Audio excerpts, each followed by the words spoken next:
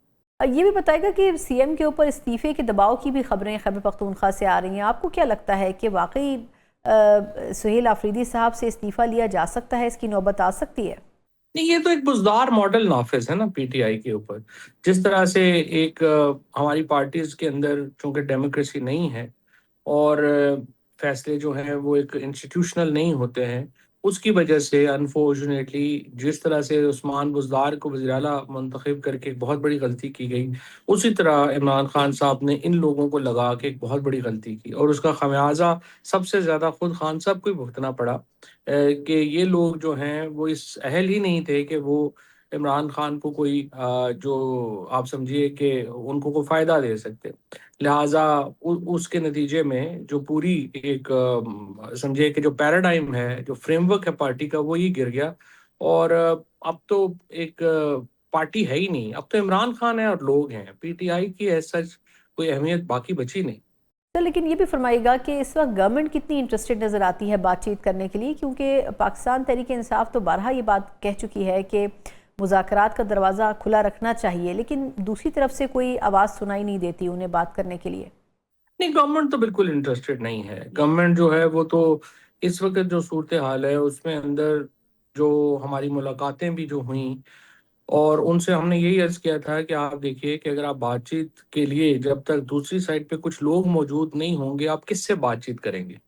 اگر آپ اعجاز چودھری صاحب کو، میاں محمود الرشید صاحب کو، یاسمین راشد بی بی کو، شاہ محمود قریشی جیسے لوگوں کو رہا کرتے ہیں، تو پھر کم از کم مذاکرات آگے بڑھ سکتے ہیں، کیونکہ مذاکرات کی دوسری طرف وہ لوگ ہوں گے جو اصل تحریک انصاف کی نمائندگی کرتے ہیں۔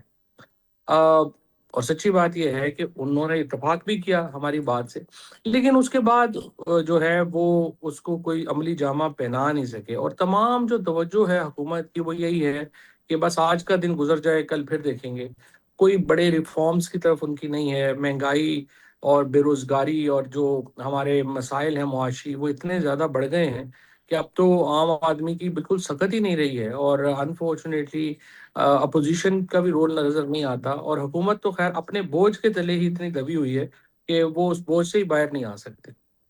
یہ بتائے گا کہ گورنمنٹ تو بات کرتی ہے کہ جی اپوزیشن جو ہے وہ پارلیمنٹ فلور کو استعمال کرے اور یہاں آ کے تمام ایشوز پر بات کرے، لیکن اپوزیشن کی پارلیمنٹ کے اندر پریزنس نہ ہونے کے برابر ہے۔ آپ کو کیا لگتا ہے کہ کیا عوامی ایشوز کے لیے پارلیمنٹ کو استعمال نہیں کرنا چاہیے؟ پارلیمنٹ کی کوئی حیثیت نہیں ہے۔ دیکھیے سچی بات یہ ہے کہ جو پارلیمنٹ فارم 47 کے اوپر آئی ہو، اور اتنی ایک وائڈ ریگنگ کے نتیجے میں آئی ہو، اس کے اندر آواز کی کوئی اہمیت نہیں ہے، اسی لیے آپ نے دیکھا کہ جو انتہائی جو ہمارے اہم ڈیسیجن میکنگ ہے، چاہے ایران امریکہ وار کا معاملہ ہو، چاہے انڈین جو اپنا اٹراسٹیز ہوئی کشمیر میں ان کا معاملہ ہو، جو بھی معاملہ ہو، اس میں آپ نے یہی دیکھا ہے کہ پارلیمنٹ میں کوئی ڈسکشن نہیں ہوتی ہے، اور وزراء تو پارلیمنٹ میں آتے ہی نہیں ہیں۔ اس لیے جو پارلیمنٹ ہے چونکہ انفارچونیٹلی وہ ایک ڈمی ادارہ بن کے رہ گیا ہے، اس کے اندر احتجاج کی کوئی اہمیت ہے نہیں۔ سو اس لیے جو پی ٹی آئی کو اصل میں تو دیکھنا یہ ہے کہ وہ کیا کریں کہ ان کا احتجاج ایک مؤثر عوامی احتجاج جو ہے وہ نکلے۔ اس کی پی ٹی آئی کے پاس لوگ نہیں ہیں، نہ ہی ان کے پاس، وہ تو صرف اس وقت سب سے بڑا مسئلہ پی ٹی آئی کے ایم این ایز کا یہ ہے کہ ہم کس طرح سے پارلیمانی کمیٹیوں میں کیسے واپس جائیں، اور وہاں پہ جو ہماری گاڑی وغیرہ ملی ہوئی تھی سرکاری، وہ ہم کیسے واپس لیں۔ تو جہاں پہ آپ کی جو تمام آپ سمجھیے کہ پرائرٹیز یہ ہوں گی، وہاں پہ آپ کیسے جو ہے وہ عوامی سیاست کر سکتے ہیں، اور اسی لیے عمران خان اور ان کا جو خاندان ہے وہ ان سے علیحدہ ناراض ہے۔ یہ بتائے گا کہ پاکستان تحریک انصاف کی طرف سے پھر یہی خبریں آ رہی ہیں کہ وہ ایک عوامی احتجاج کی طرف جانے والے ہیں اور اس کے لیے بھرپور مہم چلائی جائے گی، لیکن یہ کارگر کیسے ثابت ہوگی، کیونکہ ماضی کی بھی جو مہمات ہیں اس میں کوئی خاص کامیابی نہیں مل سکی؟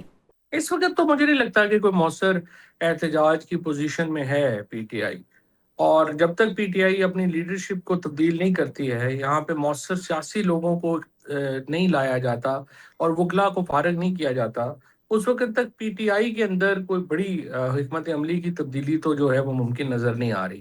اور جب تک پی ٹی آئی کو بڑا چیلنج نہیں دے پائے گی حکومت کو، حکومت نے فیصلہ کیا ہوا ہے کہ وہ کسی طور پر مذاکرات وغیرہ نہیں کریں گے. سو ہم ایک کیچ 22 پوزیشن میں ہیں، جہاں پہ ابھی تک یہ نہیں سمجھ آ رہا کہ آخر حکومت مذاکرات کے لیے کیسے جو ہے ان کو راضی کیا جائے، اور پی ٹی آئی کے لیے کہ وہ کیا چیلنج کریٹ کرے کہ حکومت جو ہے وہ مذاکرات پر مجبور. بہت بہت شکریہ فواد چودھری صاحب، سابق وفاقی وزیر اور سینئر سیاستدان ہمارے ساتھ تھے. یقیناً پاکستان تحریک انصاف اپنے تمام آپشنز استعمال کر رہی ہے، لیکن بڑی حد تک اس کے لیے یہ ضروری ہے کہ خیبر پختونخوا کی حکومت اور وہاں کے موجود کارکنان بھی اتنا ہی انوالو ہوں، جن کی ہمیشہ سے یہ شکایت رہی ہے کہ جو سیاسی لیڈرشپ ہے وہ عین احتجاج کے موقعوں کے اوپر ان کا ساتھ چھوڑ دیتی ہے. اس کے اوپر ایک چھوٹے سے وقفے کے بعد مزید بھی بات کریں. کے بعد ایک بار پھر آپ کو خوش آمدید کہتے ہیں. جس طرح پاکستان میں ایک طرف صورتحال ایسی ہے کہ وفاقی حکومت اور باقی صوبائی حکومتیں یہ کوشش کر رہی ہیں کہ امپورٹنٹ کور ایشوز کے اوپر ایک یکسوئی پائی جائے، وہیں دوسری طرف ہم دیکھ رہے ہیں کہ خیبر پختونخوا کی جو حکومت ہے وہ بالکل ایک مختلف ڈائریکشن میں چلتی ہوئی نظر آ رہی ہے. کبھی وہ دہشت گردی کے خاتمے کے لیے افغانستان سے بات چیت کی بات کرتے ہیں، اور کبھی وہ بانی پی ٹی آئی چیئرمین کی رہائی کے لیے 90 سے زائد اراکین کو اڈیالہ کے باہر لانے کی بات کرتے ہیں. لیکن ان تمام چیزوں سے قطع نظر یہ بات بھی کہی جا رہی ہے کہ کیا واقعی آفریدی صاحب بحیثیت وزیر اعلیٰ صوبے کے امور کو بڑی حد تک انجام دینے میں کامیاب ہو سکے ہیں؟ اس کے اوپر خود ان کے کارکنان بھی سوالیہ نشان رکھتے ہیں کہ کیا واقعی صوبے کے جو انتظامی امور ہیں اس کے اوپر توجہ کیوں نہیں دی جا رہی ہے. اسی کے اوپر ذرا تفصیلی ہم اس سیگمنٹ میں بات کریں گے. بات کرنے کے لیے میرے ساتھ موجود ہیں leader Khyber Pakhtunkhwa assembly doctor عباد اللہ خان صاحب. ڈاکٹر صاحب، سر آپ کے وقت کا بہت شکریہ. یہ فرمائیے گا کہ ابھی ایک دن پہلے کی بات ہے کہ وزیر اعلیٰ صاحب یہ کہہ رہے تھے کہ اڈیالہ کے باہر 90 سے زائد اراکین کو وہ لے کر آئیں گے. غالباً ایسا کرنے میں وہ کامیاب تو نہیں ہو سکے، لیکن آپ کو کیا لگتا ہے کہ اس قسم کی علامتی جیسچر سے کوئی فرق پڑنا ہے وفاق کو یا اڈیالہ جیل کی صورتحال کو، اور یہ کرنے کی ضرورت آخر محسوس کیوں کی ہوگی انہوں نے؟ بسم اللہ الرحمن الرحیم. شکریہ سنا. یہ جو ایکچولی میں شروع کروں گا، یہ لاکڈاؤن کی بات آپ نے کی، پھر چیف منسٹر کی بات آپ نے کی. یہ ایک بدقسمتی ہے ہماری کہ ہمارے صوبے میں لاسٹ 13 ایئر سے غیر سنجیدہ لوگ مسلط تھے، جو اکثر میں ورڈ یوز کرتا ہوں سیاسی نابالغ لوگ ہیں. اور جو ڈسیزن جو لینے والا ہے اس نے تستنجیب بنایا خیبر پختونخوا کو، وہ قیدی سوچار ہے، وہ یہ ایکسپیریمنٹ کرتے ہیں بار بار. تو یہ لوگ نہ سنجیدہ ہے صوبے کے مسائل کے حل کرنے میں، نہ یہ لا اینڈ آرڈر میں سنجیدہ ہے، نہ گورنمنٹ میں سنجیدہ ہے. یہ اصل میں کہتا ہوں کہ آپ اس کے عمران بھی کیا کریں، لیکن ہمیں چاہیے آج کے پختونخوا جو پختونخوا کے پرابلم ہے، ایشوز ہے، اس پر بات کرے. یہ گورنمنٹ چلتی ہے بیسیکلی ٹکٹاک پر، کبھی اڈیالہ کے باہر ٹکٹاک بناتے، کبھی سپریم کورٹ میں برگر کھاتے ہوئے ٹکٹاک بناتے، کبھی اسٹریٹ موومنٹ. آپ نے دیکھا ہوگا، آپ نے اس سے پہلے کبھی نہیں سنا ہوگا کہ ایک صوبے کا چیف ایگزیکٹو ہو جا کر کبھی ایک چوک میں کبھی دوسرے چوک میں گاڑی کے چھت پر کھڑے ہو کر وہ ایجوکیشن شروع کرے، کبھی ایک ڈسٹرکٹ کو بند کرے، کبھی دوسرے ڈسٹرکٹ کو بند کرے.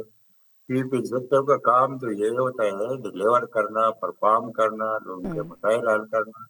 لیکن بدقسمتی سے باقی پاکستان تو بچ گیا، لیکن تبدیلی پختونخوا میں آئی ہے کہ حکومت روزانہ ایجوکیشن، روزانہ یہ چیزیں چل رہی ہے، جس سے خیبر پختونخوا کا جو بجٹ ہے تو مور دین 90% ان چیزوں کے نظر ہو جاتی ہے، ایجوکیشن کے نظر ہو جاتی ہے، خان صاحب کے فرمائشوں کے نظر ہو جاتی ہے. اب بھی خان صاحب کی بہنیں ہیں، ہمارے لیے قابل احترام ہے، میں کسی کے پیچھے طرف بات نہیں کرتا. ابھی وہ آرڈر دے گا کتنے، میں اسی دن یہ سن کر کل مجھے بہت افسوس ہوا کہ میڈیا کے ایک دوست نے اس سے کوشچن کیا، علیمہ خان میں بھی تھے، کہ یہ بنوں میں 20 سے زیادہ لوگ شہید ہوئے پولیس سے بیکار، وہاں یہ سچویشن ہے، سرکردہ میں یہ سچویشن ہے. تو کیا چیف منسٹر کو وہاں نہیں ہونا چاہیے تھا کہ آپ نے ادھر بلائے؟ اس نے کہا نہیں، وہاں ضرورت نہیں ہے. مطلب ہماری پولیس کی، ہمارے صوبے کے لوگوں کی لاشوں کی بھی کوئی قیمت نہیں ہے. لیکن ٹکٹاک بنانا، ادھر آنا، آپ نے جس طرح وہ ذکر کیا کہ سمبولکلی شو کرنا، اس کی امپورٹنس زیادہ ہے، لوگوں کی لاشوں کی امپورٹنس کم ہے، کیونکہ یہ پرائرٹیز میں نہیں ہے. پھر سے یہ 13 سال سے یہ ان کی پرائرٹیز میں نہیں رہی.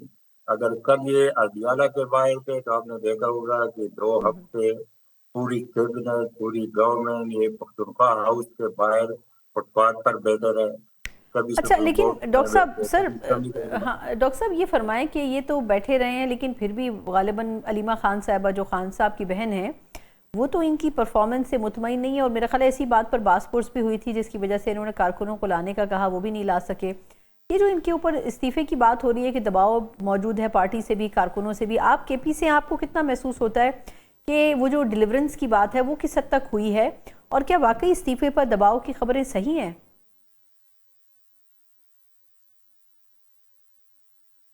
یہ ایک چیز میں بتاتا چلو کہ جتنے بھی لوگ ہیں اس کے 99 ممبرز ہے وہاں یا اس کے جتنے بھی منیج ہے یا سینیٹرز ہے، یہ جو سارے کے سارے ہیں. ابھی آپ نے دیکھا ہوگا جو جیسن ہم منا رہے تھے تو ہر تحصیل وائز ہر ایسٹ جو کنسٹیٹوئنسی ہوتا ہے یا ڈی سی کے جو ریسٹرکشن ہے یا صوبے میں لوگ جس طرح نکلے جو نکلے تو یہ لوگ ابھی سمجھ گئے کہ ان کی کیا پرفارمنس ہے.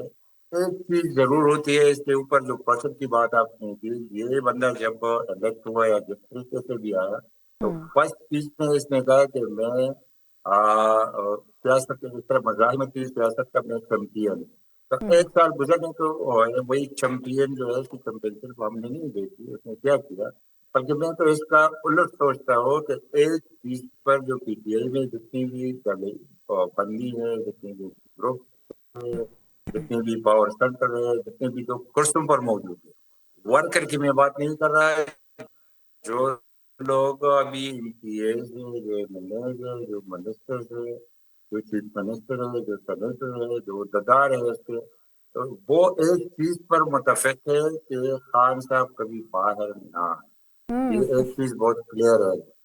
یہ وہی لوگ ہیں جو اکثر میں کہتا ہوں کہ پولیٹیکل ورکر میں 2 نشانیاں ہوتی ہیں. ایک وہ سنسیئر ہوتا ہے اپنی لیڈرشپ کے ساتھ، نمبر 2 اپنے ووٹر سپورٹر یا اپنے ورکر کے ساتھ. ان لوگوں میں یہ دونوں کوالٹیز نہیں. اچھا لیکن اب ڈاکٹر صاحب یہ تو معذرت آپ کی قطع کلامی کی، لیکن یہ تو خود پارٹی کے لوگ بھی کہہ رہے ہیں نا کہ وہ جو وکلا کی فوج جنہوں نے ہائر کی ہے یا پارٹی میں ایڈجسٹ ہوئی ہے اس کی کوئی ڈیڈیکیشن نہیں ہے. وہ تو خیر ایک الگ ڈیبیٹ ہے نا کہ وہ کیوں خان صاحب نے اس کا فیصلہ کیا اور پارٹی کے عہدے بھی جو وکلا برادری ہے ان کے لوگوں کو دے دیے.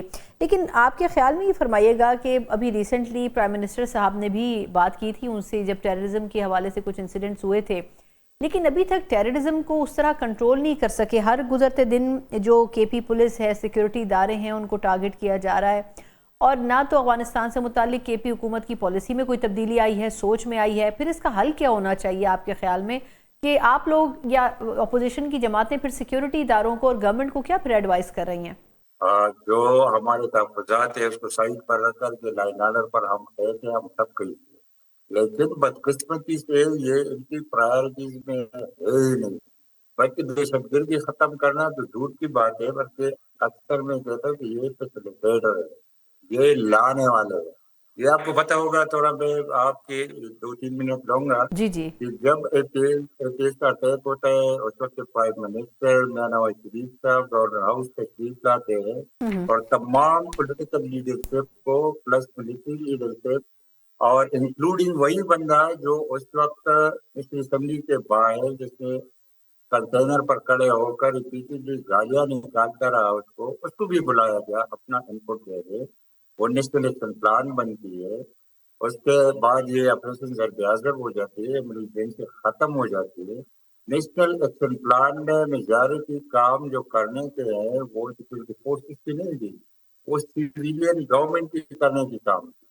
بدقسمتی سے اس وقت سے لے کر آج تک یہ لوگ ادھر گورنمنٹ میں ہیں، اور حالات ہماری یہ ہے جو فنڈ کی یہ باتیں کرتے ہیں تو 804 یا 805 بلین ان کو ملے ہیں وار آن ٹیرر کے مد میں، جو 1% ہے وار آن ٹیرر کے لیے اسپیسیفک تھا. لیکن بدقسمتی یہ ہے کہ جو ایکس پارٹا ہے اس میں آج تک there is no single police station.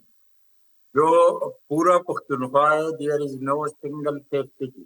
Punjab almost 90% چلا گیا سیف سٹی پر، پختونخوا میں سنگل سیف سٹی نہیں.